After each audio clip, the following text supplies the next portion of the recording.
siang kami dari kelompok 4 akan mempresentasikan video yang bertema anti korupsi. Korupsi, sebuah kata yang tidak asing di telinga kita. Tapi, apakah kita tahu apa itu korupsi?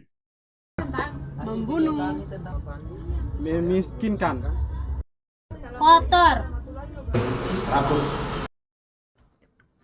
Korupsi bisa melibatkan diri sendiri dan juga banyak pihak. Korupsi bisa dilakukan oleh siapa saja, dari anak kecil hingga orang dewasa, dari orang yang tidak bersekolah sampai yang gelar sekolahnya panjang sekali. Korupsi bisa berasal dari suatu hal yang kecil sampai yang besar. Misalnya, beli gorengan 3, bayarnya 2. Telat masuk kelas sampai mencotik saat ujian. Pernah gak kalian minta uang untuk beli buku tapi malah buat belanja? Semua itu adalah korupsi. Kalau kalian sudah kerja, kalian bakalan hobi main slime. Solusinya, hargai hak-hak orang lain dan selalu berbuat jujur. Mari berubah menjadi lebih baik. Mulai dari diri sendiri, mulai hal yang terkecil, dan saat ini juga, karena berani jujur itu hebat. Kerugian keuangan negara, dan jenis-jenis tipikor.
Pengertian korupsi. Korupsi berasal dari bahasa Latin, yaitu corruptio, dari kata kerja corrumpere, yang bermakna busuk, rusak, menggoyahkan, menyogok, dan mencuri. Menurut hukum di Indonesia, korupsi adalah perbuatan melawan hukum dengan maksud memperkaya diri sendiri atau orang lain, baik perorangan maupun korporasi, yang dapat merugikan keuangan atau perekonomian negara.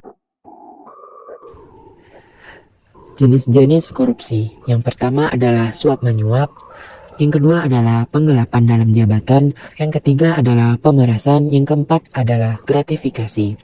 Gratifikasi merupakan pemberian hadiah yang diterima oleh pegawai negeri atau penyelenggara negara dan tidak dilaporkan kepada KPK dalam jangka waktu 30 hari sejak diterimanya gratifikasi. Gratifikasi dapat berupa uang atau barang diskon, pinjaman tanpa bunga, tiket pesawat, atau biaya pengobatan serta fasilitas-fasilitas lainnya. Latar belakang tindakan korupsi. Dari sejumlah kasus hukum yang terjadi di Indonesia, tidak jarang memang berlatar belakang pada kekuatan politik. Tindakan korupsi dilatar belakangi dengan adanya kesempatan, kebutuhan, dan keserakahan.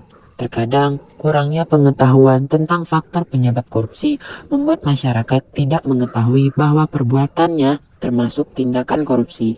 Hal ini yang menjadi penyebab naiknya tindakan korupsi di Indonesia. Korupsi di Indonesia.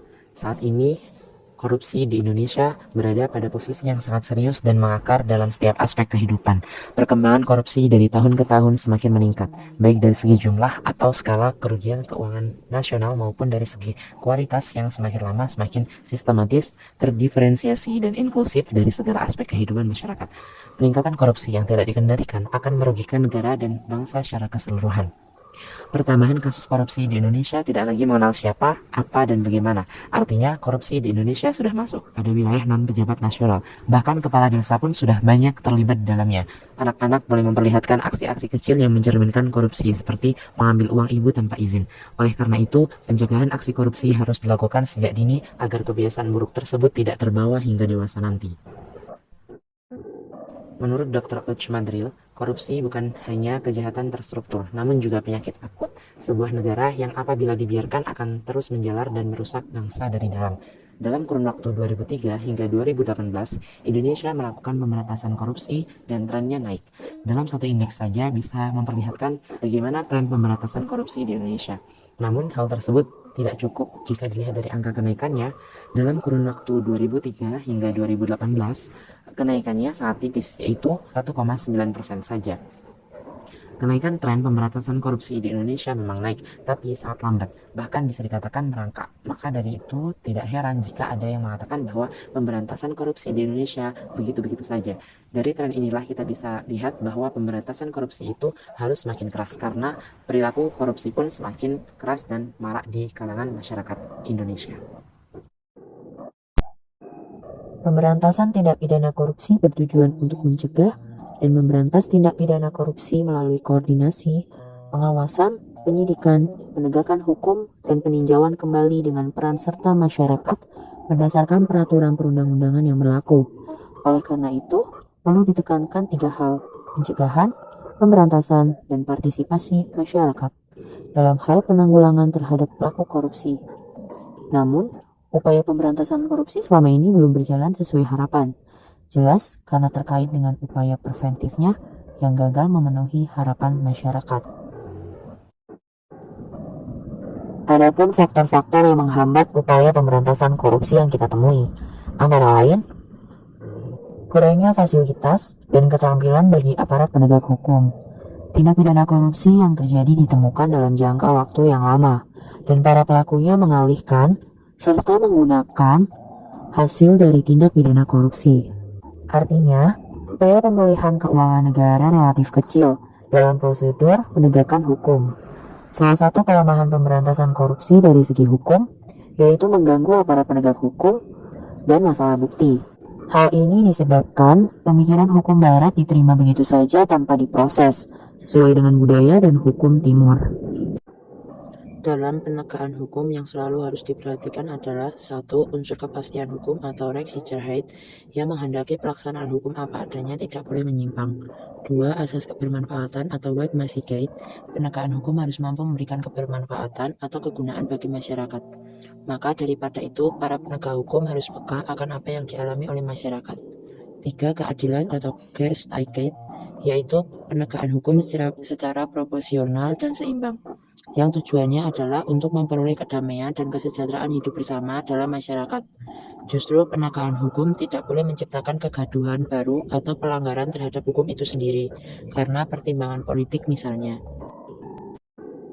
Dari paparan materi yang disampaikan, kesimpulan yang didapatkan yaitu korupsi adalah perbuatan melawan hukum dengan maksud memperkaya diri sendiri atau orang lain, baik perorangan maupun korporasi yang dapat merugikan keuangan atau perekonomian negara.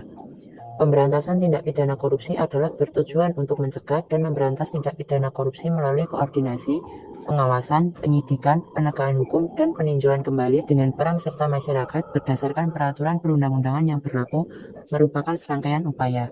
Oleh karena itu, perlu ditekankan 3 hal. Yang pertama, pencegahan, kedua, pemberantasan, dan yang ketiga, partisipasi masyarakat dalam hal penanggulangan terhadap perilaku korupsi. Namun upaya pemberantasan korupsi yang selama ini belum berjalan sesuai harapan, jelas terkait dengan upaya preventifnya yang gagal memenuhi harapan masyarakat. Kami dari kelompok 4 yang terdiri dari saya Rafael dan rekan-rekan saya yang lainnya bernama May Valenvero dan Florentinus. Kami mengucapkan terima kasih karena sudah nonton video kami. Sampai jumpa di lain waktu lagi.